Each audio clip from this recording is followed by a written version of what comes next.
All right. Hi, Tom Ballard. Hello, Daniel. Hi, everyone. How you doing? Terrified? Yeah? You have nothing to fear. Okay, Nothing great. to fear. Thanks. Yeah. So today we have Tom Ballard in the driver's seat of the Tesla. Mm-hmm. And I'll give you a little intro of Tom. So Tom's a comedian. He's based in Melbourne. And I actually went and saw Tom's gig at the Melbourne Comedy Festival a few months back. And it was absolutely hilarious. Thank you very much. Thank you. It was quite political, but it was Powerful. very powerful, insightful, Mm-hmm. intelligent, Mm-hmm. witty, Mm-hmm. Sexy. as A little bit well. sexy. Yeah, all those Oh things. no, there's cars coming. There's cars coming. Hopefully we're on a bit of a bush track here. But so it's great to have you in the car, Tom, and we're going to get you set up, and then we're going to go for a little drive, and we're going to have a little chat. Great. Awesome. Love it. So, on your seat down the right-hand side, Mm-hmm. you've got two buttons. There's a flat one, and it'll move up and down and back and forward. Yep. So are you feeling comfortable there? Adjusted wise, I think so. I'm so... Ooh, that's good. No, I can't lean back. I'm not that guy. Yep. Okay, that feels pretty good. And then your steering wheel, this one will scroll, Oh my... so you can go left or right and What? scroll up or down. Oh, wow. Okay. Yep. Yep. Great. So get that out. That's so good. I Where think you that's right. need it. 10 and 2. Yep. I'm And very then, bad at driving. are you? By the way. You won't be in this car. Oh, okay. Yeah, Right. you'll be a good driver in this car. Okay, good. The mirrors, so your left, it's the same button. So your left mirror, you Yep. can go left and right and up and down, the same function. Nice. Get your mirrors set. Yep. Great. And then Right. For that. Okay. Oh God. Is it scrolling, that one? Oh, whoops. Oops.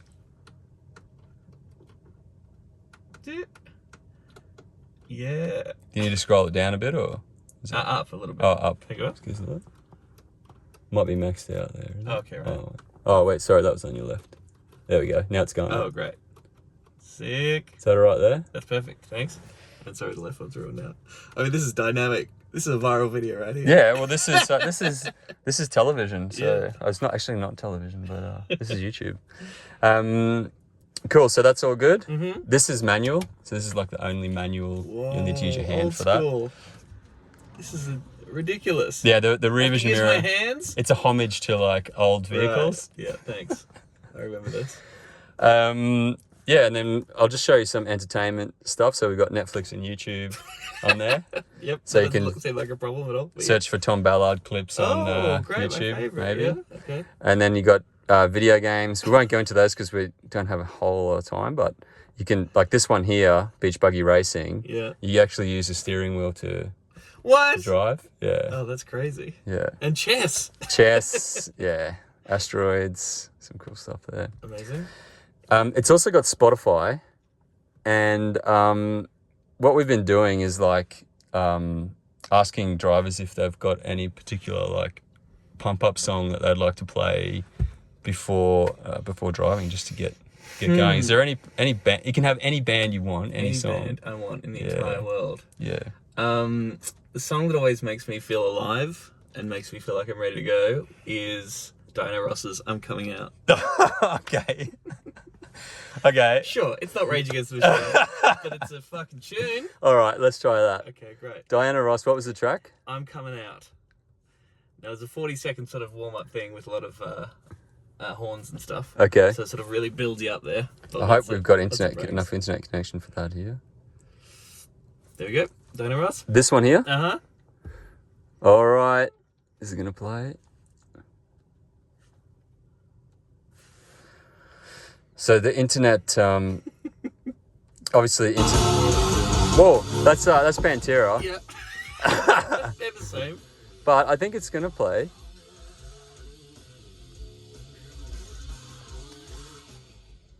It's saying it's going to play there. Come on.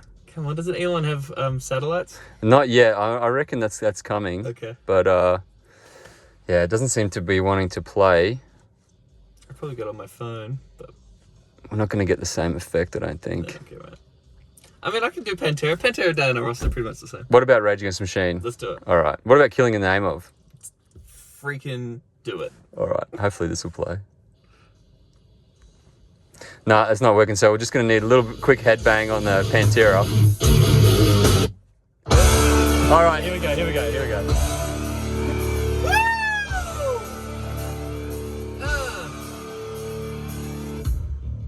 Wait for it.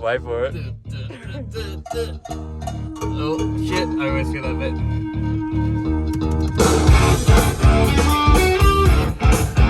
Nice. Yes!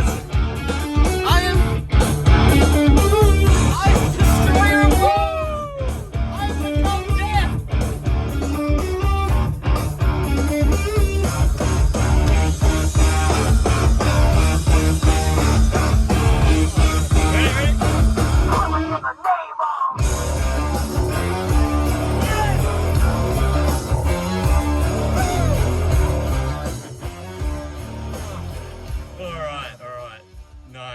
That's as good as Diana right there. Sorry we didn't get Diana Ross, but I think it was scarf on. Yeah. You're feeling energized now? Yes, yeah, I feel more alive than I ever have before in my life. We can play Diana Ross when we get closer to internet connection, maybe. Thank you. Cool. Yep. Yeah, then we've got the aircon here. So you can move that. You can move your flow. This is yours here. Beautiful. So you can move that around. Right. And that's about it. So now we can show you the driving functions. So indicator, hard down will keep the indicator on. Okay. And soft down will be like 3 blinks for when you're merging. Or oh, okay, just a little bit. All right, yep. Good. And then this is your park reverse neutral drive. Mm-hmm. And hard down on the right-hand paddle will put you into drive. Put me into drive. And you're in, yeah, so you can let go. Now I'm driving? You're in drive, yeah. We're gonna drive now? Yeah. Ooh, I'm doing Tesla! Oh my gosh. Okay, great. Oh, oops. Can I stop that? The windscreen wiper? Yes. Yeah, I'll turn that off for you. That's gonna happen a lot. Yeah. I'll be keeping an eye on your indicator and everything, so okay, great. You're all good. Ooh! How does that feel? Well, oh boy. Oh, you'll notice, yeah, see when you take your foot off the accelerator? Yes. Just try to take your foot off. So see it goes green? Yes. That's regen braking. So that's actually putting energy back into the battery. Oh, so you don't need to use the brake. Like, you use the brake in an emergency. Yes. But you can drive this car with one pedal. Really? Yeah. So you see when you push the accelerator, it goes black.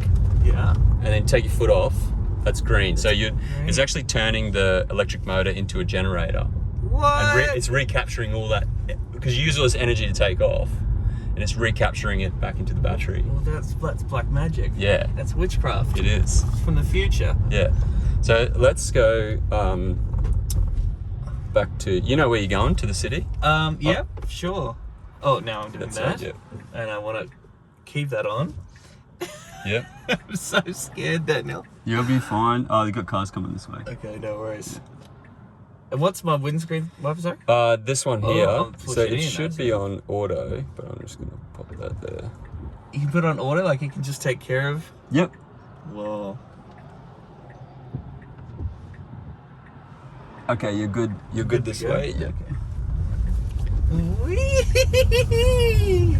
All right. Whee! Oh my lord! You haven't even done an acceleration yet, know, but you're feeling it, yeah? I'm just feeling it. I'm feeling alive and terrified. Still terrified. Whoa! Okay, now when we say acceleration, I mean there's cars there. Yeah, there's a few cars in a row. Is there like a missile part of the car where I can get rid of cars ahead of me, like James Bond? Not in this model. Oh. Yeah. In the video game that we looked at, like, yeah, you can do that kind of I stuff. can like shoot turtle shells and stuff? Yeah. Cool, man. It actually has a homage to Mario Kart. It's got Rainbow Road. Oh, okay. But I'll show you that a bit later. Okay, great. That's pretty cool. That's nice. But yeah, what we'll do is we'll head back. I think we'll go across the highway, and then I think there's a straight bit down here where we can show you a bit of the acceleration. But you're feeling comfortable? I feel very comfortable. Yeah. The steering wheel's so tight, like in a good way, that you feel like you got such good control over it. Now am I going right here? No. You go straight for now. Oh, okay, yeah, go straight for now.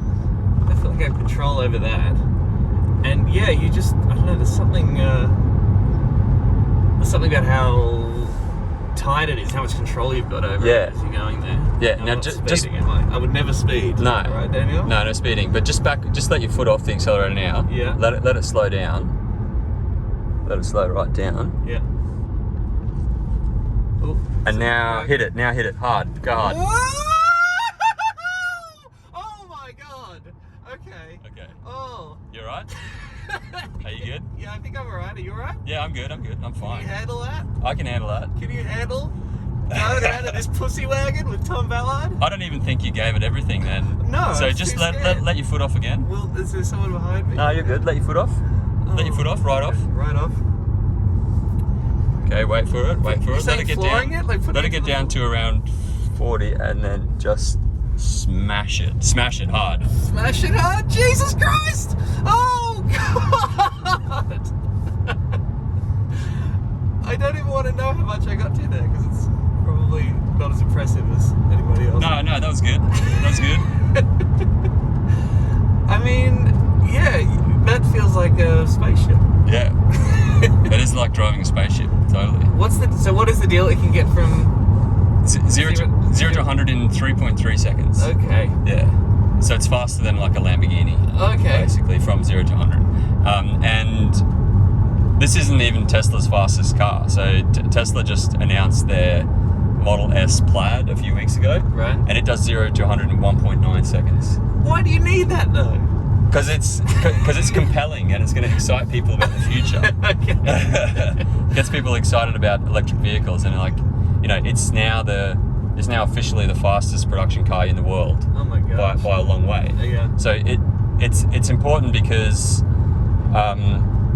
electric vehicles now, there's no argument that electric vehicles are far superior to petrol cars. Yes.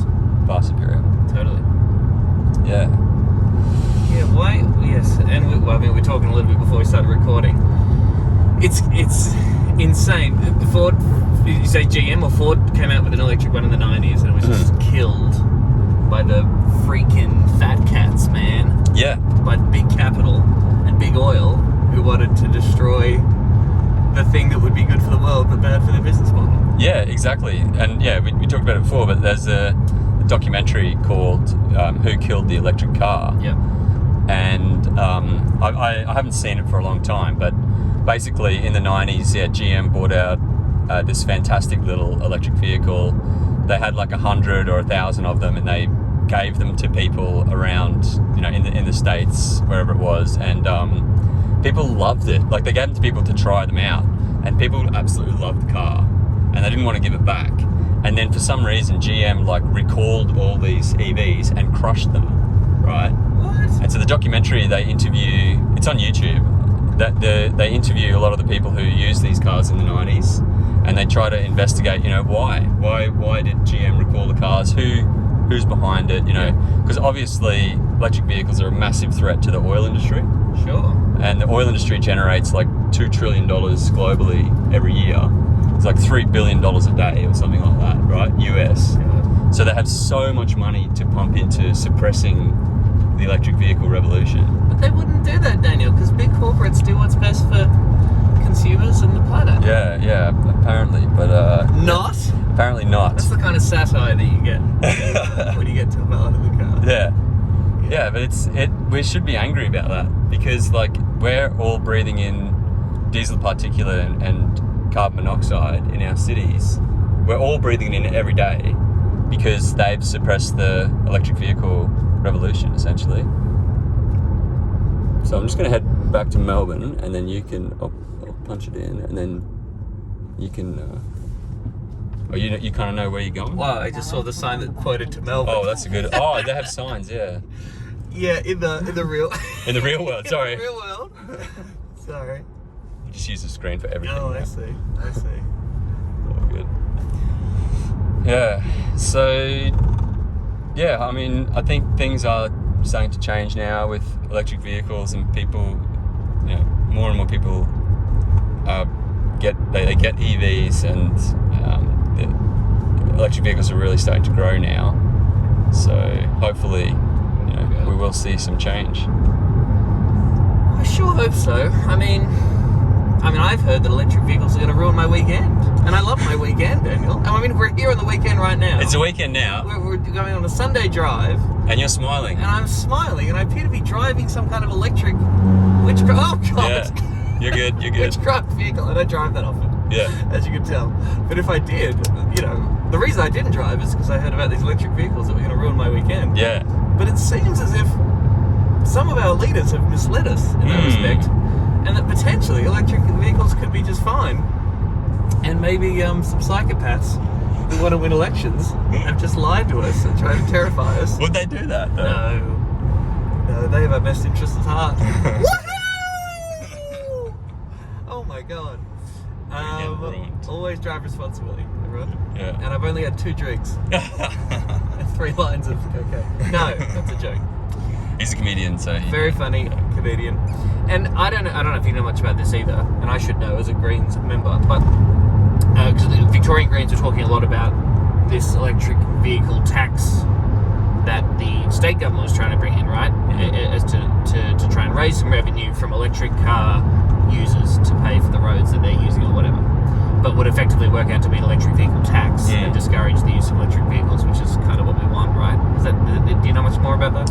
Well, yeah. So it's technically called a road user tax, Right. but it only applies to electric vehicles. Like it doesn't apply to even hybrids, right? So, I'm kind of okay with the road user tax if every car has to use it. I'm pro EV, but I want less cars in our cities, right? I want our cities to be more bicycle friendly. I want to see Fewer Amsterdam cars. style, Sorry, Copenhagen style. Just grammatically, fewer cars in the cities. Fewer- But go on. What did I say? You said less cars. Fewer cars in our I city. only do that because Alex Dyson, who I used to do the radio show with on Triple J, Yeah, would regularly say that it's a very tiny, annoying grammatical error. that's okay. If there's singular things like cars, the car is an individual thing. So you're saying if you want fewer of them, Yeah. you say fewer, not less. Okay, cool. And every time Alex would make that error, I would correct him, even if we were live on radio, and it would infuriate him. And now I have to do Well, it. please feel free to correct me on my grammar. As an engineer, my spelling and grammar is very poor. Gotcha. When engineers are notorious for having a really bad spelling, I apologise. but we're kind of good at math, so it makes up for it. Maths. Maths. Thanks. Yeah. Yeah.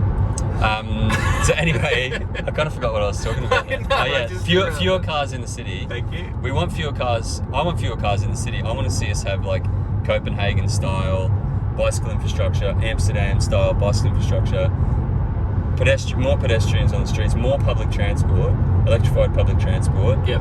But people in the regions need cars, Yes. and electric cars are perfect for that, right? So I get a road user tax, but right now, Australia, the uptake of EVs is less than 1%. We need to be incentivizing EVs to accelerate the uptake of electric vehicles to transition faster. So we shouldn't be taxing electric vehicles, we should be incentivizing them. And I kind of applaud Matt Keane in the New South Wales Liberal government for taking leadership on this. And they announced a $500 million package a few weeks ago, where they're putting incentives on EVs. They're not going to use the road user tax until we hit 30% of new cars, Right. which means that you're really seeding that market, I guess. Yeah. They're electrifying their fleet as well, I think, or something. The government fleet. Oh, are they? Someone's doing that. I don't know. Yeah. That sounds good. But I mean, it's so. Yeah, because I think the argument too is that road users or people who are using petrol are paying the tax through paying for petrol or whatever, right, for the roads, and you don't do that if you're an electric vehicle. But again, it's just like the very different factor is the climate crisis, right? Yeah. And you hear this again and again in the argument when renewables are being subsidised or whatever, and right-wing climate denying politicians try to present this as being unfair, or it's like not it goes against the rules of fair competition of the market. You're skewing the market, you're distorting the market. And I just say, yes, we are, because we have to. Because the market doesn't give a shit at the moment about the fact that the planet is on fire, and government intervention to change the world, to change the country for the benefit of all human life on the planet is a good thing. Yeah. And that's actually what we're going for. And we are not beholden to the economy. Right? We can create the economy that we want. Yes. We can point the economy in the direction that we want. Yes. And we can point it in the direction that's going to make everyone's quality of life better. Yes. And that means getting off fossil fuels, Yes. getting clean air in our cities with electric vehicles and bicycles and whatnot, and rapidly accelerating the uptake of renewable energy so we can get to net zero as fast as possible. We can achieve that. We can employ more. We can have more jobs. We can have more jobs and a better quality of life for everyone. And the crazy thing is about skewing the market. They say we don't want to skew the market. They are already skewing the market. They gave like $2 billion for a couple of oil refineries a few weeks ago. Right. They put $10 billion into the subsidies into the coal industry last year, right? If you look at the coal industry, there's around 40,000 coal workers in the country. You could pay every one of those coal workers $100,000 a year to not dig coal. That's $4 billion a year. So for the $10 billion that they got, great job, by the way. I mean, I don't do coal. I'd love $100,000 a year. Yeah, I'll do that job. Yeah, but I mean, we could do it as like a thank you to the coal miners. You guys, you brought us here. Thank you for your service. Here's $100,000 a year. Don't dig coal anymore. Just chill out. Like, right? It's only $4 billion a year. Here's a Tesla. We'll throw in a free Tesla. It's $4 billion a year. It's peanuts. You know, they subsidise the coal industry $10 billion, but the entire wages for the coal industry are only $4 billion. Right. So where's the rest of it going? Right. You know what I mean? I know what you mean, mate. You don't have to convince me. No, sorry, I'll get a bit ranty and stuff. But, no, I love it. Who's kind of the gold standard for electric vehicles in the world right now? Norway. Norway. Okay, right. Yeah. Okay, they're doing that too. By a long way, actually. Yeah, right. Yeah. So the Norwegian, the story, there was this band in the 90s in Norway, and they bought this electric vehicle and they started driving around and going through tollways. Yep. Have you heard this story? No. They go through tolls and not pay. Yep. They wouldn't pay. It was like civil disobedience. Okay, cool. And they kept doing it, and they were probably blogging about it or whatever they did in the 90s. I think they had blogs in the 90s, but the internet was just starting. But GeoCities. Yeah, GeoCities or something. And anyway, they were getting media because they were a quite popular band, and they just didn't pay. They kept doing it, and then they had their car confiscated by the government because they weren't paying. Yes. Then they got some funding and bought it back. Yes. And they did it again, and they got the cars confiscated again, and they kept doing this over and over and over again, just saying no, we want to see electric vehicles on the roads. We're not going to pay.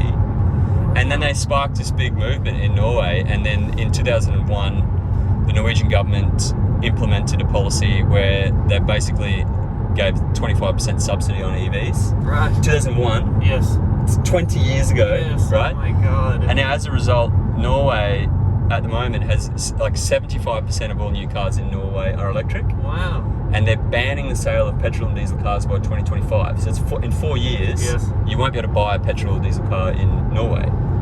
Bloody socialists. Bastards. I mean, it's crazy when you start digging up like how long people have been talking about climate change and how far behind we are, and how we're still having the debate about it. Like, I think the first global conference was in the 70s. Thatcher was talking about the problem with climate change and how we need to take care of the earth. Yeah. And I watched this clip of Drew Carey doing stand-up a couple of years ago because I'm very busy. Yeah. And it's like from 1992. It's him at the Montreal Comedy Festival doing some gear about global warming. Wow. And I was just thinking about it, being like, oh fuck, it's been around forever, and we're still having these insane arguments in this country because of our very unique situation and how tied up our economy is with resources and subsequently our politics. Yeah, totally. I think the big advantage that we've got now that we didn't have back then is social media. Yes. I know social media has been used negatively by people like Donald Trump, etc. But I think social media is a huge advantage now because back then in the 90s, everybody got their media through 4 or 5 mass media channels, and they set the narrative. But now you're getting more and more, YouTube channels popping up. In the States, they have YouTube channels like The Hill, which are huge, and all their content is through YouTube. Yep. And people are transitioning from like television and just getting their news and media from YouTube. And I think that will decentralize the media, and I think that's ultimately a good thing. Yeah. In a lot of ways. Hope so. Yeah. Are you keen to do a bit of autonomous driving? Sure. All right. Yeah. So, what's going to happen, you're going to double tap down on the right-hand paddle, and there's going to be 2 blue lines will appear. Okay. And then it'll be, whenever the 2 blue lines are here, it's driving itself. Okay. You just have to be gently with the wheel, gentle with the wheel. I'm going to give you the grammar. And if you pull the steering wheel while it's in blue, it'll pull out and you'll be driving again. It'll be back to me. Okay. And then every now and then it's going to prompt you just to touch it, so you just touch it slightly. But you can double tap down now. Okay. Yep. Okay, now you're in. Yep. So you can take your foot off the accelerator. Yep. This is your max. Now you can scroll that up with this one. Okay. So the speed limit's 110, so you can scroll it up to 110. That does set automatically sometimes, but it's okay. Okay. You're good. And now, so you're now in autopilot. I'm just going to take the. Yes, please. Thank you. Yeah, sorry. Whoa, man. Are you okay? I'm okay. Yeah. It's like Minority Report. You see that movie? I don't think so. You know, with Tom Cruise and it's pre-crime, but it's in the future, and there's people driving around and. Oh, really? Driverless cars. Well, yeah. It's all like all the cars are on kind of rails, and they're going up 90 degrees. Okay. It's exactly like that. Okay, cool. So see, we're at 101, even though 110 max, because it's actually picked up this car here. Yeah. And it's going to take this corner fine. Okay. Totally fine. And if you click left or right here, see it adjusts how far back. It'll actually adjust how far back. Just try it on that one, and then have a look Click here. that. Sorry. No. Not that one. No. Wait a sec. To go left or right. Oh, left or right. Sorry. That one. Yeah. Yeah. And that actually sets how far back you are from the car in front. Okay. Oh, right. So it'll speed up or slow down. It'll sit closer or further away from that car, so you can take it out to like 7 if you go the other way. Take it out. Okay, go away. Yeah, if you want. All right, great. Ooh, boy. Now there's something else I want to show you with this. It's called a little Easter egg. Ejector seat? No, not ejector seat. Did you play Mario Kart when you were a kid? A little bit, yeah. A little bit. There was a track in there that you could unlock. It was called Rainbow Road. Yes. Now if you tap 4 times on the right-hand paddle, don't touch the steering wheel. Let's do it. Okay. 4 times. 1, 2, 3, 4. Whoa! So you're now in Rainbow Road. That's so gay friendly. Thank you very much. I thought you'd like that. So is that just that? Okay, great. Yeah, it'll. Play slight turn. Yeah, now you're good. Now you're good. Now you're out. You're driving. You're driving. Now I'm driving. Yeah. Okay, So that when the blue lines come off. Yep. So now you can double tap down and you can go back in. 1, 2. So now you're back in. Yeah, back in. And this nonsense will stop in a minute as well. That is, look, we were discussing it. I got some problems with Mr. Musk, but this is fun. That's a fun thing to put in a car that we're all having fun with. This is what cars should be like, in 2021. Yeah. So if you're feeling good with this now, we can talk about that. We can talk about Elon Musk a bit and Tesla. Okay. If you want. Sure. Yeah.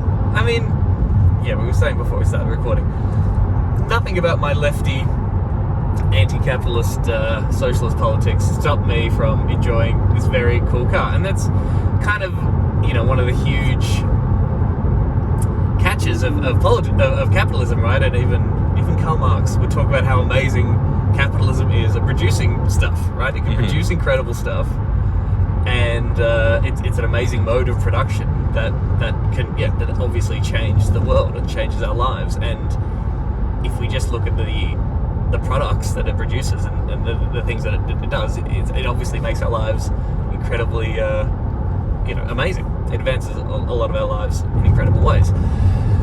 The consequences of that production and the consequences of the whole system being run to make profits and sort of being concerned with not too much else is when we run into a little bit of trouble. Yeah.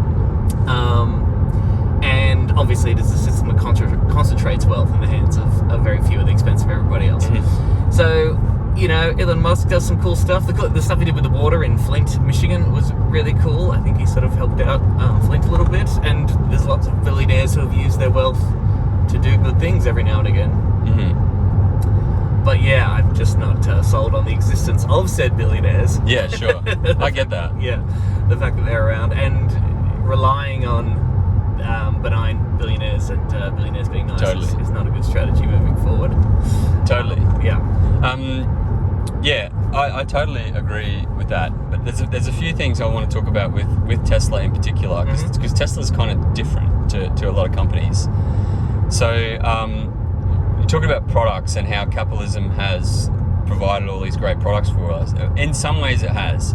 In other ways it's provided us with a bunch of crappy products. Yes. Right? Because large companies, they want to sell more product. They want to manipulate us into buying their product, right? So, making a good quality product is one thing. That's what we used to do before advertising and marketing.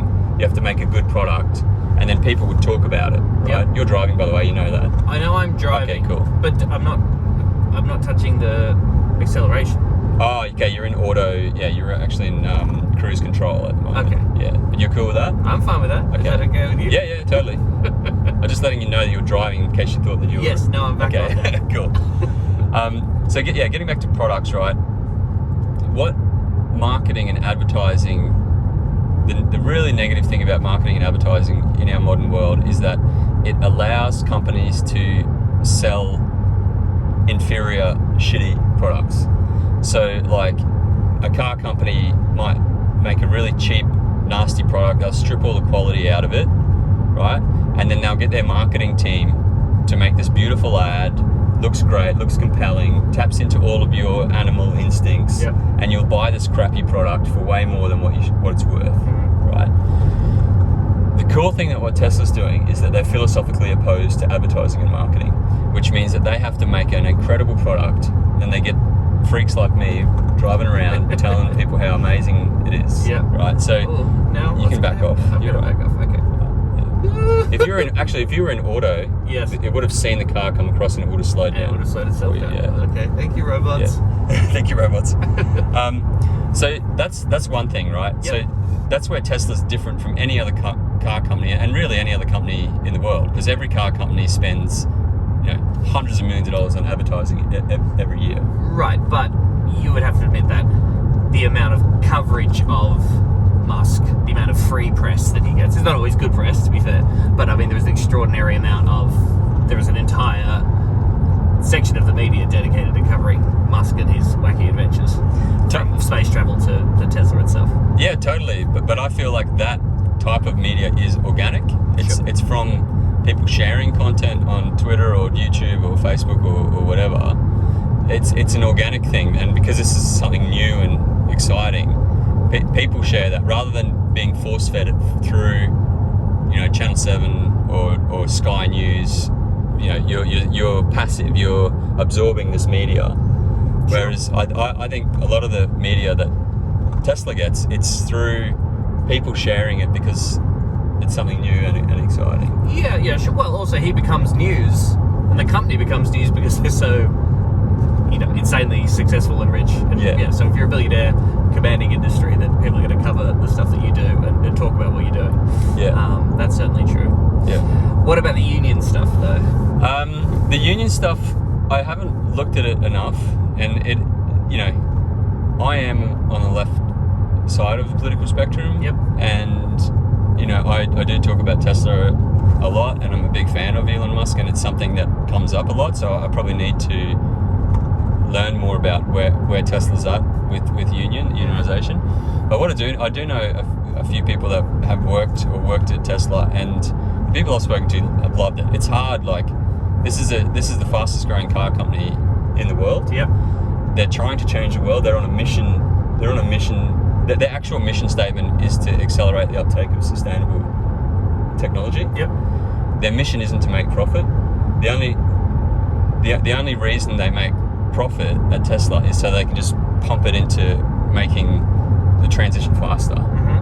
And also, like, the shareholders of Tesla, a lot of them, there's this incredible YouTube community in the US, and now starting to happen in Australia, of Tesla fans and Tesla investors. Most of them, they don't really care about profit. They just want to see the company succeed and, like, basically kill the oil industry. Like, that's Spite. Okay, that's good. A little bit, but we've EV fans have watched this for decades. They've watched electric vehicles being suppressed for decades. Yes. And we're sick of it.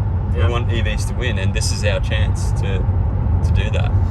I believe Elon Musk said nobody changed the world on 40 hours a week or something. So yes, Yeah. talking about his production schedule. And look, yeah, it's worth looking up. I mean, what I'm writing a book at the moment, and I've sort of done a little bit of a deep dive into the man that is Elon Musk. And Is that in your book?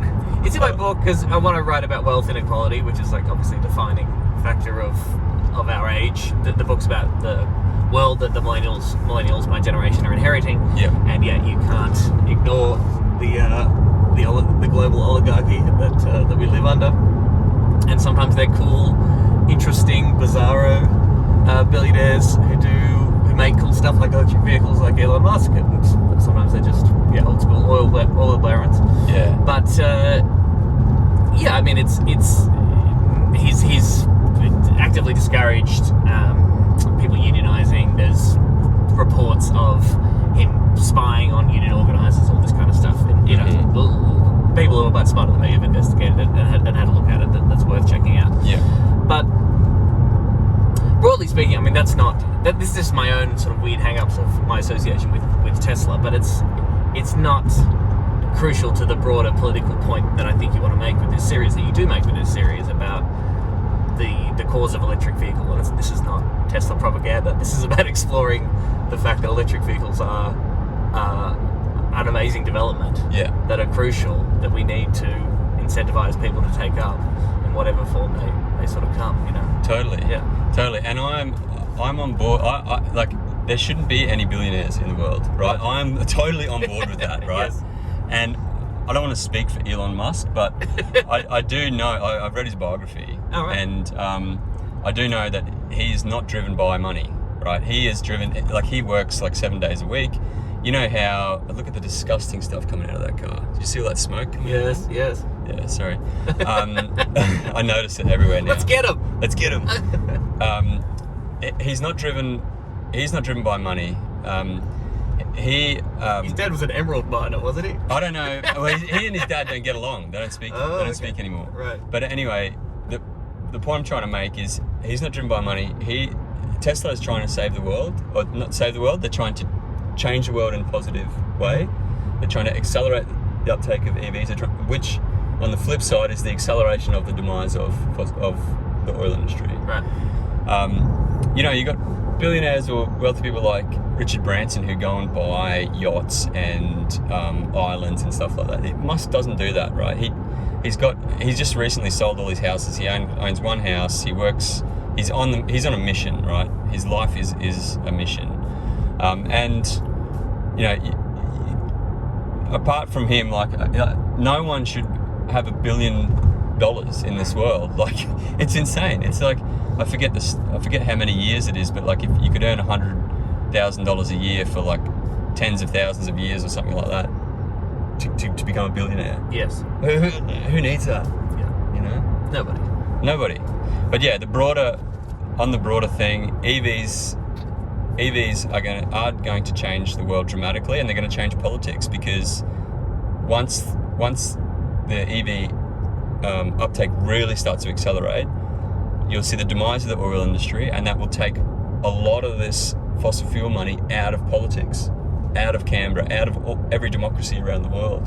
As I was saying to you earlier, once we get fossil fuel money out of politics, we're going to change politics, and we'll be able to finally start doing some of the cool stuff that you and I and people who share our vision want to do. Yeah, great. Yay! That's my take on it. Yeah. That's great. No, I agree. And that,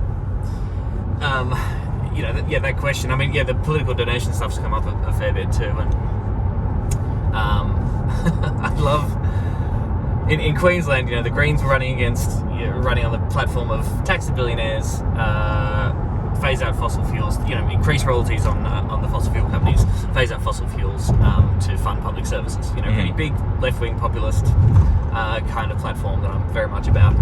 And you'll have someone like Terry Butler, the Labor MP for Griffith, saying that, the Greens are crazy, they want to shut down the coal mines but also tax them, and like, how does that possibly work?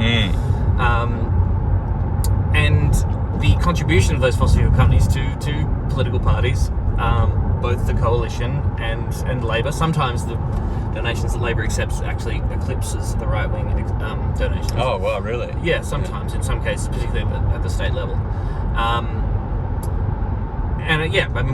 We've got to stop that. We have to stop that. It is, and ideally we would stop that before the collapse of the entire fossil fuel industry. I don't know which one's going to come first. Yeah.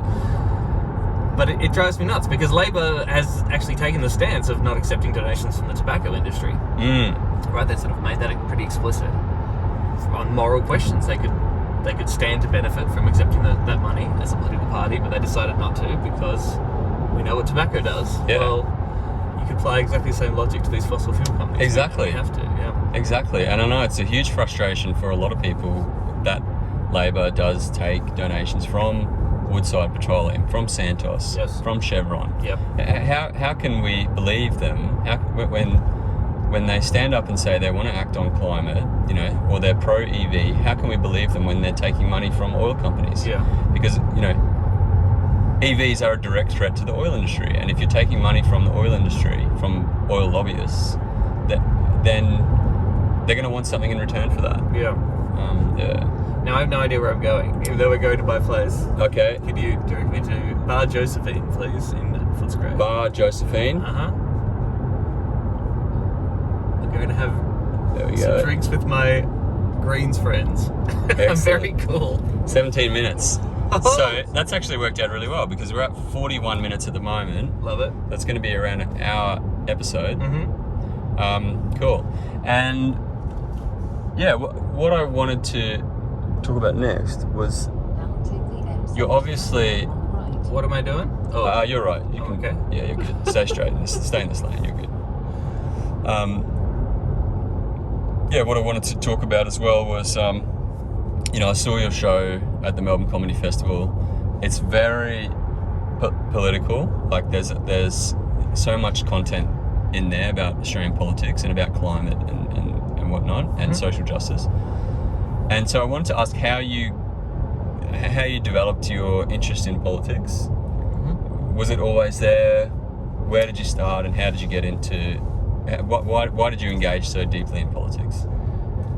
Yeah, I mean, it's a very good question. I'm trying to figure it out in the book, really, because the book I'm trying to also do a brief bit of memoir and hopefully work some personal jokes and stuff in from my dumb life in there, and trying to remember stuff that spoke to me when I, even as a kid, at these sort of weird little political moments, like just wondering about things and how the world works, and it's stuff like watching Captain Planet and Widget the World Watcher. And, Right. And the anthem for the year 2000, that song by Silverchair. I remember watching that on Rage. Yeah. People remember the video clip. There's like a politician on it. She's a robot. Oh yeah, And, I remember that. Yeah, he seemed really angry. I had no idea what they were talking about, but it seemed like politicians were maybe bad and maybe young people were angry and something was going to happen. So that just is a memory that looms large in my head. But my parents are always progressive, Labor voters until 2001, I think, with the Tampa crisis and the way that Labor fell behind the shitty Howard government and the treatment of the people of that boat and the general refugee policy. They switched to Greens.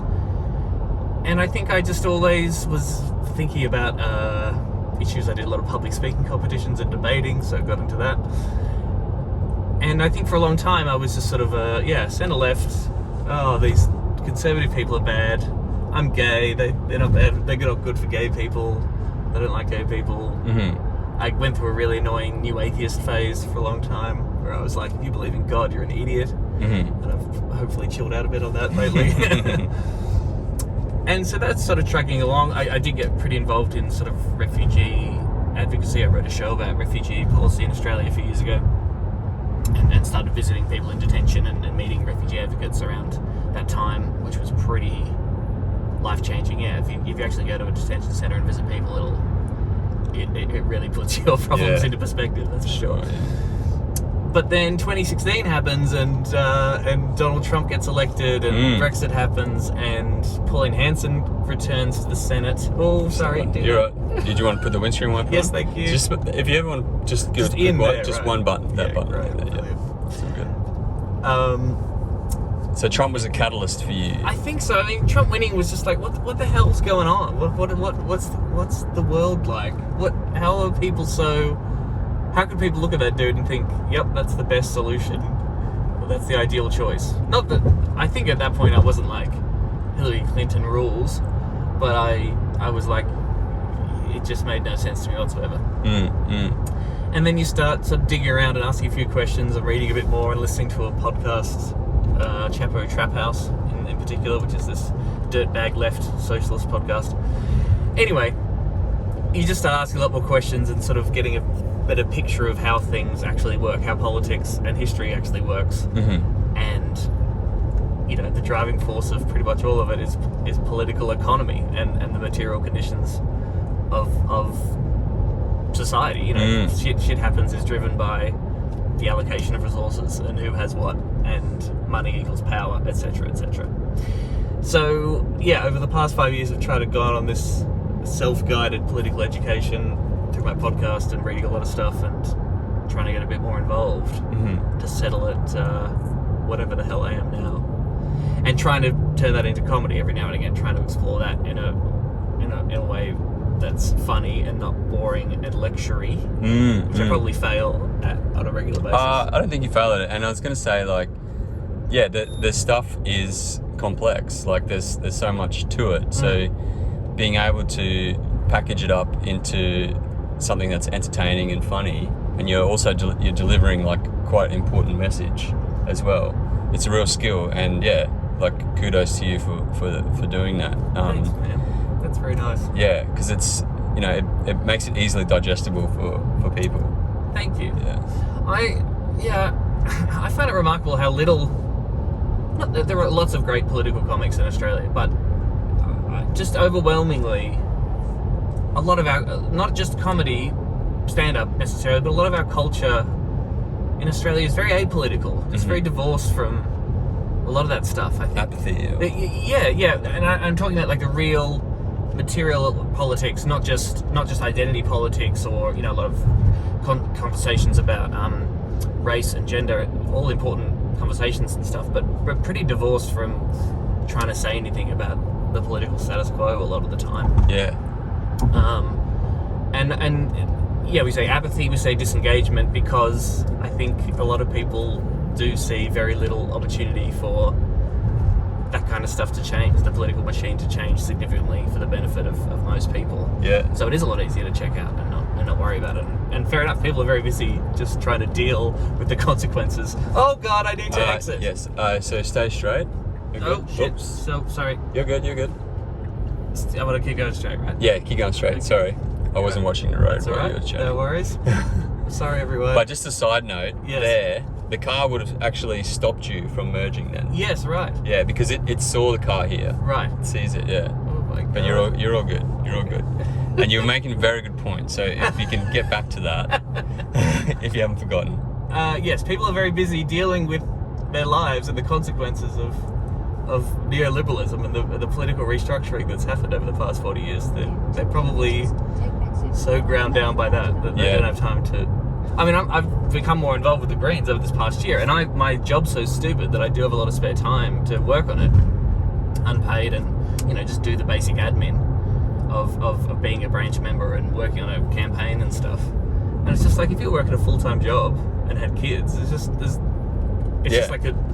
a very explicit barrier to your entry in being involved in basic politics and having any control over those kind of decisions. Totally. I was staying with a friend up in Mackay, and he and I went to university together, studied engineering together. Yep. And he's got 3 kids, and he's got a full-time job and everything. And I don't have kids, so I can't like comprehend how busy people are who have kids. But staying with him for a few weeks, I was like, wow, he's like, it is just full on Crazy. all the time. Yes. And I spend such a big chunk of my spare time learning about politics or reading about politics or climate or whatever. And so I just can't comprehend people who have families and all these commitments, how they how they can get engaged in politics, and that that actually works for conservatives. Oh, totally. And the whole political class is vote for us every 3 years and then don't worry about it in between. Yeah. So I think you need to exit the next one. Is it Dyson Road? Yep. Just hard down. Ooh, boy. Good. Yeah, it definitely like if you're representing yep, this one. I'm just asking you how to drive. This has nothing to do with Tesla. It's just me. You're doing a fine job. So it'll just be one little turn down here to the right. Yep. So we jump in your right lane. Okay. And then we're basically on the same road until we get to the pub. I remember. Here we go. Yeah, so in your right lane here. Right one here. Okay. Yep. Okay. You're all good. Don't put all this on YouTube. This is humiliating. This is totally fine. So yeah, I mean, what I was saying then was, it works for certain interests for us to be so busy, so overwhelmed, on edge all the time, that we can't engage with politics. To be checked out, yeah. Yeah.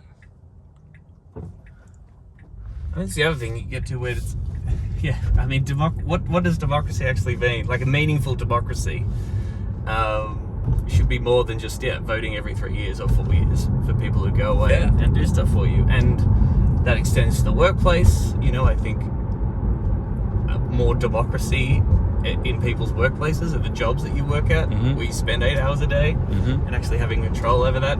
And if you have a general belief in people, you think that collective decision making will produce the best results. And so, if the public had more influence on the decisions about who owns our energy, the production of stuff, where our energy comes from, and if the public had a real say in that balance between transitioning out of fossil fuels. Got a red light here. Sorry, I'm sure you saw it. All right, mate. I'm sure you saw it. All right, mate. I'm just saying. Have you ever feared for your life during the past No, I'm totally fine. I'm more scared of climate change than getting into an accident. You can floor it now. Good Go, pivot. hit it. Good pivot. Up to 60. Ooh. Okay, that's good. Okay, that's it. Oh, 70, yeah. Oh, okay. Sorry, everyone. But yeah, it's such an important point. Like energy, right? There's 70% of Australians want action on climate, right? 70% of Australians want us to ramp up renewables, but they still don't do it. Why? Well, they're doing it to protect the billionaires at the top of the fossil fuel industry. That's it. I took Helen Haynes, the independent member for Indi, for a drive last week, and she's really working on community-owned renewable energy. Because when communities can generate their own energy, they're actually pulling political power away from Canberra. So with the decentralisation of electrical power is also the decentralisation of political power, and puts more political power in the regions, more political power into communities. But the people in Canberra, the Conservatives, they don't want that. So they're resisting that decentralisation. And I mean, that is a massive consequence. I mean, there's a whole bunch of reasons why privatisation in the 90s really sucked. But I mean, it's also about political power. It's about democratic control over a crucial service and a fundamental part of national infrastructure, which is our energy system.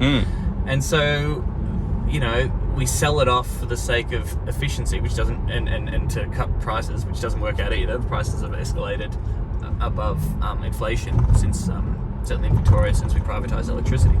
But it's about having democratic public control over something like that, which is so fundamental. And while I'm sure the consequences of the climate crisis weren't as front of mind in the 90s when those decisions were made, I mean, they're certainly very present now. Totally. And these massive companies like AGL and Origin have just made huge profits out of providing something that we just need to live. Just like basic public service. It's funny that you mentioned... Now they wield great political power because they're so rich. Yeah, it's funny that you mention AGL and Origin just now, because in the last 2 weeks, since this series has taken off, I've been approached by AGL and Origin to do some PR stunt or something for them with with the car. What? And I said, no, I'm not going to, because you guys are two of the largest emitters in the country. Yes. And, you know, I couldn't live with myself if I did that. So, you know, they're marketing, you know, they're trying to take advantage constantly. They're trying to greenwash. Yes. They're trying to pretend that they're acting and they're not. Yes. Right? They're not serious about it. Right. Yeah, those changes will be very interesting. And because there's an Exxon's trying to become Straight through here. Far out. Stay in this lane. So I'm merging. Okay. Oh. You know, yeah, ExxonMobil's trying to change everything too and become a green superpower too, like they want to become a renewable. Oh my god! Oh my goodness! Right. Oh my goodness! You alright? I'm okay. Yeah. Oh gosh. He's walking off there. Is he alright? Yeah, I think so. A little possum was hit by the car in front of us. Oh, that was so sad. Yeah. Okay. You alright? I'm fine. Yeah. But I didn't. Do we get him? No, I don't think we got him, but Okay. I think it hit the car in front of us. Golly. Not good. But look, it shows, you know, our cities are just like made for cars, and Right. it's not made for living. Yes. Really. Yes. Yeah, I mean, you could definitely make an argument, even around here, and we're in Footscray and Melbourne's inner west. Yeah, the connectivity around here means that all of this could be pedestrian or bicycles. Yeah. Around this sort of business area of Totally. the city. For And sure. and that's what they've done in places like Amsterdam and Copenhagen. Yes. They've got so many, like everywhere you can get in a separated bike lane, you can get there safely. Right. And it's actually great for local businesses and the local economy. Yes. Because, you know, these shop fronts here, there's like 3 cars can fit in front of one shop front, or maybe 2 cars can fit in front of a shop front. In Amsterdam, you could have like 10 or 20 bicycles in front of that cafe or that restaurant. Totally. So you can actually attract a lot more people to your community with good bike infrastructure. Yeah. Whew. All right, we're 2 minutes away from the pub, mate. What a day. Yeah. What a day. Thank you, Daniel. No worries. It's been a pleasure. Sorry about endangering your life. I haven't felt. I as I say to all my guests, I'm very confident with the technology. Okay, great. If not necessarily with the driver. Well, your driving's been fine. Don't get me wrong, but there's 8 cameras around this car that are constantly looking out. Yes. And you know it's seeing everything around us. So Okay, great. you're 10 times less likely to get into an accident in this car. Really? Yeah. Oh, that's good. Yeah. Great. All right, maybe here's a good spot. This is good. We've got no bikes near me. Yeah. Whoop. And then reverse is hard up on the pedal. Hard up.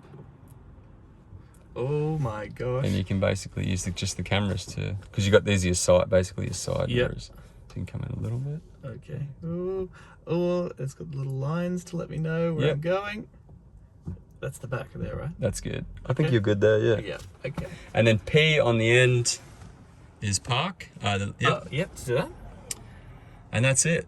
That's off now. Yeah, so that's off. We're in park, so Wow. we'll just get out and then that's it. But before you go to the pub and have a couple of beers, Yes.